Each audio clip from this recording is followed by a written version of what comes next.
Good evening and welcome to the Select Board meeting for the Town of Southwick for Monday, June 15th, 2026. Time is 6 o'clock. We're here in the Land Use Hearing Room here at 454 College Highway at Town Hall. Just to let everybody know that all meetings of the Select Board are recorded except for our executive session. And anyone recording the meeting is more than welcome to do so. Just let the clerk know. Anyone? You, sir. Fred Gore, 40 Birchwood Road, audio and video. Fantastic. Why don't we call the roll? Nicole Parker. Doug Moglen Russ Anderson. Nadine Signoni. and Mr. Didi is absent this evening. We'll do the Pledge of Allegiance, please. Nicole, why don't you lead us in the pledge? Never done that. Well, I pledge allegiance to the flag of the United States of America and to the republic for which it stands, one nation, under God, indivisible, with liberty and justice for all.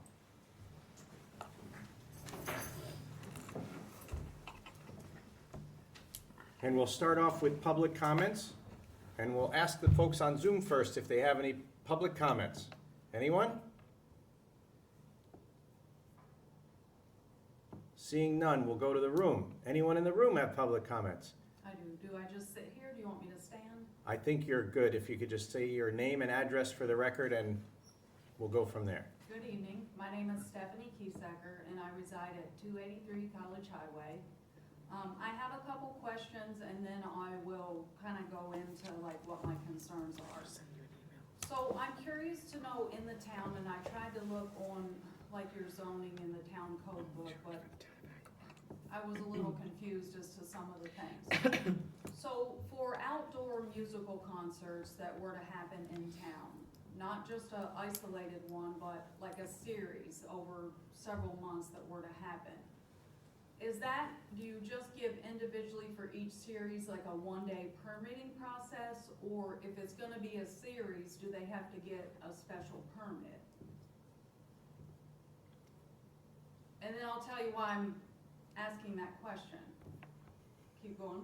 Well, I'm just gonna give you a little heads up. We typically don't have a back and forth during public comments. Oh, Usually okay. we'll take input Okay, and either reply under old business or in our next meeting when we've had time to gather some facts or Okay. whatever. So to Okay. make sure that we get accurate information back to you, given the huge crowd tonight.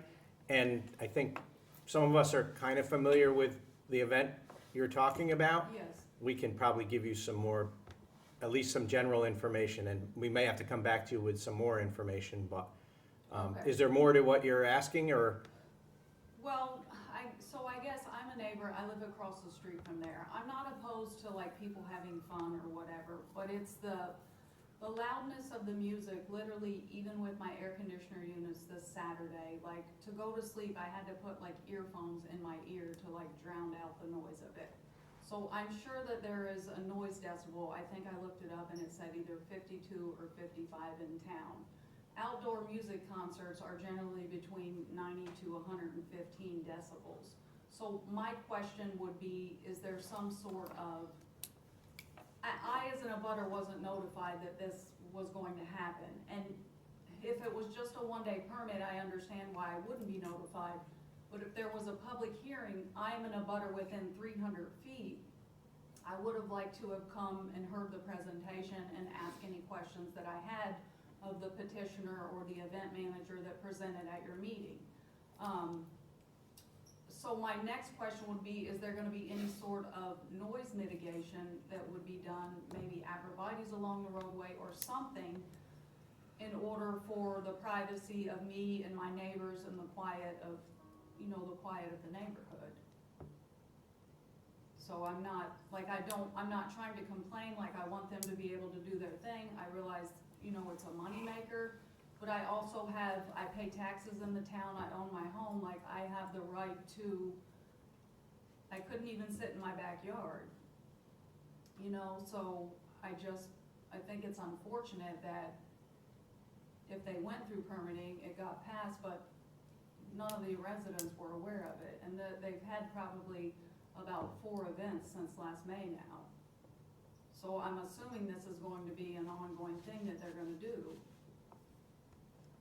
And that's pretty much all I have to say. Well, I know that they did not need a permit per se. They did apply and were granted a one-day liquor license for 2 events this year, and I believe they had one last fall. Yeah, I- November. Not 100% sure on the numbers, but I'm pretty sure there was 2 this year and 1 last year. But there wasn't like a special permit hearing or anything in front of the planning board or anything like that for this event. So the only permitting was for the one-day liquor license that was approved by this board over a couple of meetings. So I'll take note of what you said though and we'll do a little bit of homework and come back to you on your other question. And also what other future events they have planned up there, and maybe we should have a conversation with them too, in light of where they're located. Good. Thank you. No problem. Seeing no other I'm just kidding, Fred. Any other public comments? Yes. You all know I record the meetings and I play them. I have gotten my own concerns plus other people's concerns sending me messages that why aren't people divulging more at this meeting? Meaning, when contracts, I sat here the other day with Rich and nobody wanted to talk about the amount of the contracts. It's 4% less, it's 3, it's this. What's the number? None of you talk about that, none of you. And you're spending our money, we have a right to know. I don't even know who she's talking about because again, you wouldn't say who she's talking about. We have a right to know that. And I have people asking me all the time, why aren't they doing this? I don't know. I write back going, I don't know. This Zoom is basically useless. Nobody knows what you're talking about. And the other thing is, why isn't the packages put online that you guys get? So we can see what you see. Because when you see a map, we don't see the map. You do. So none of us know what you're talking about. I hope that helps because I'll come back every week and I'm going to ask the same thing every week. Thank you. Thank you, Fred. A couple of years ago, there was someone in the audience that took great exception to our use of abbreviations and letters. And I know we've been very deliberate in pronouncing out and saying Pioneer Valley Planning Commission instead of PVPC, or CD, Community Development Block Grant instead of CDBG. You know, we get all caught up in all this policy wonk stuff every now and then, and we know what it is, and you're right. I will endeavor to do better in that regard. Thank you. Anyone else for public comments? Buddy, you wanna, you got nothing?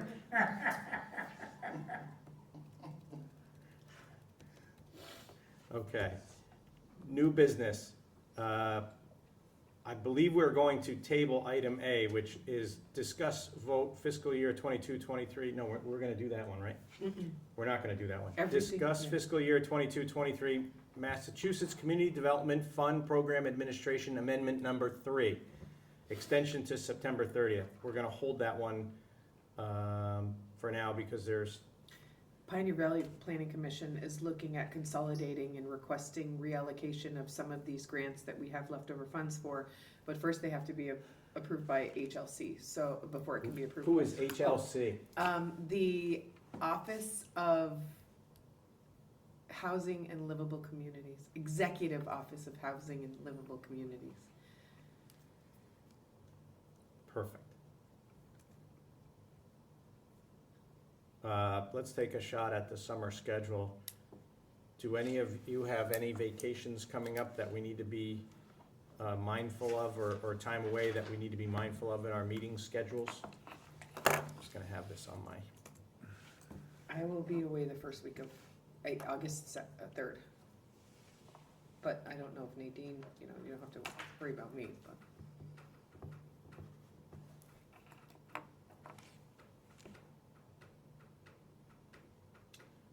29th, that week, first week of July, it might be on. Most definitely, yeah. say that again, sir?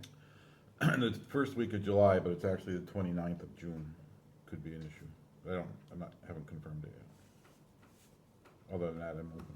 And you said which week of August? The first week, August 3rd.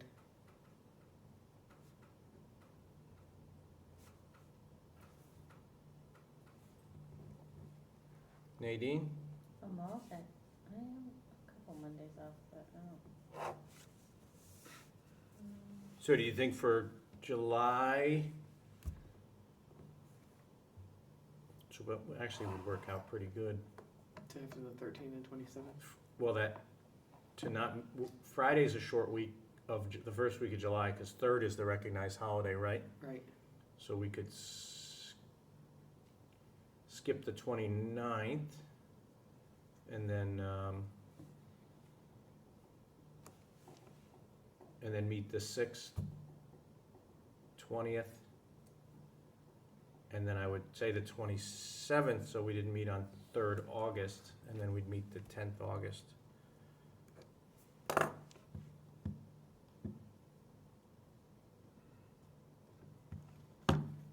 And when is Labor Day? Later 7th. of September. 7th.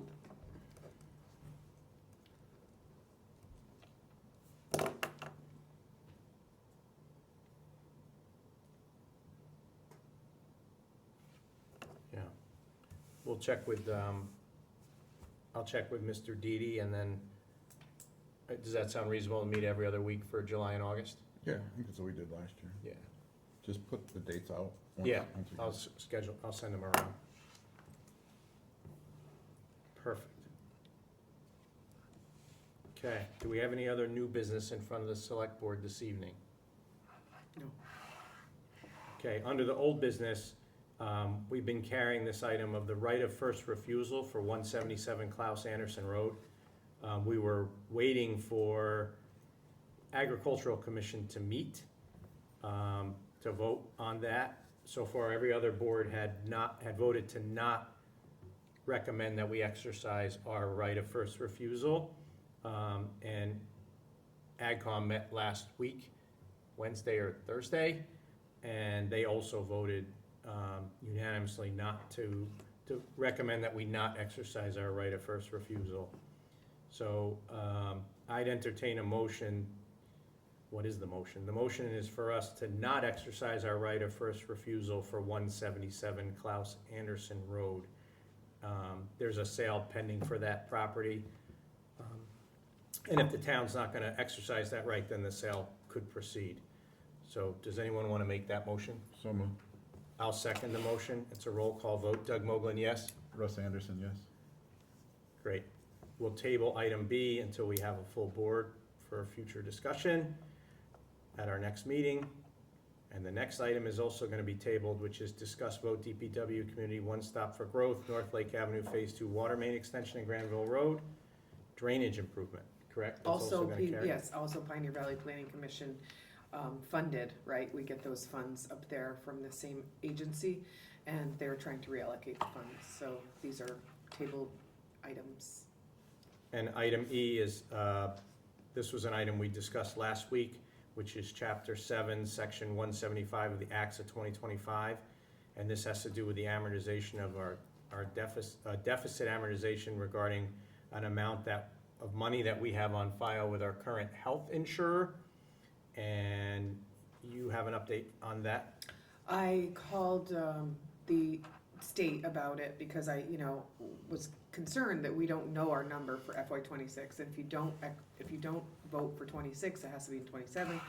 And they needed to get some more information to get back to us. We were the first community to ask them about it. So I should definitely have an answer for you next week, before July 1 deadline.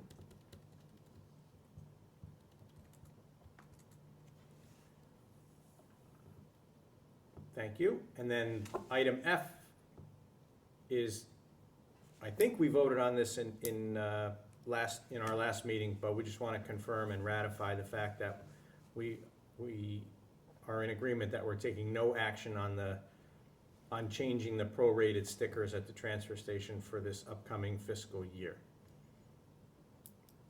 Is that your understanding as well? That's my understanding. Yes, So I'm that- sorry, it was put in Right. there by omission. I omitted the fact, I omitted It's my all good. memory. It's all good. And then for minutes, we need to acknowledge and approve the open session meeting minutes from May 11th and June 1st, 2026. I know I had submitted my changes and I believe they've been incorporated. Make a motion to approve. I'll second the motion. Roll call vote. Doug Moglen, yes? Russ Anderson, yes? And we need to acknowledge a payables warrant number 2628B dated June 8th, 2026 in the amount of $328,018.95. Is there any other old business that we want to discuss? I don't have Did we want to bring up that other issue with the state liquor licensing thing? Or we're just gonna let that be for now? The 3 AM? Yeah, not to speak in code, it was just something that we had discussed, and I don't know No, if it's worth carrying on an agenda. I was sort of under the impression that none of these establishments even stay open until 2 AM, never mind to stay open until 3 AM. But I can certainly put it on an agenda for you. It's supposed to be, it'll be extinguished, I don't know the word, by July 31st. So it's only for the month of July for the most part. It's really regarding the FIFA Cup and allowing the bars that have the events out their way to stay open later. And I did take a note to myself, so it's Bill H 5478, Chapter 96 of the Acts of 2026, which amends Mass General Law, Chapter 138, Section 12, and it would allow establishments to stay open later, 1 hour later than their license permits from the period of July 8th to July 31st. And cities and towns could either designate a district or the entire town. And a community must opt in. It's not an automatic given.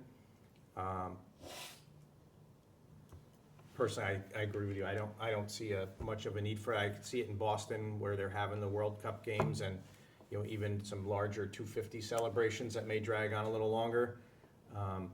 So I just wanted to put it out there for, you know, future discussion in case someone wants to do it, but we'd have to move fairly soon because it's gonna start July 8th. I don't see a big demand for it. And like I said, no one's come to us and said, hey, we really should do this. Right. So that's it for me. Any other business before the board tonight? No, thank you. I'd entertain a motion to adjourn. So moved. All in favor? Aye. Aye. Thank you.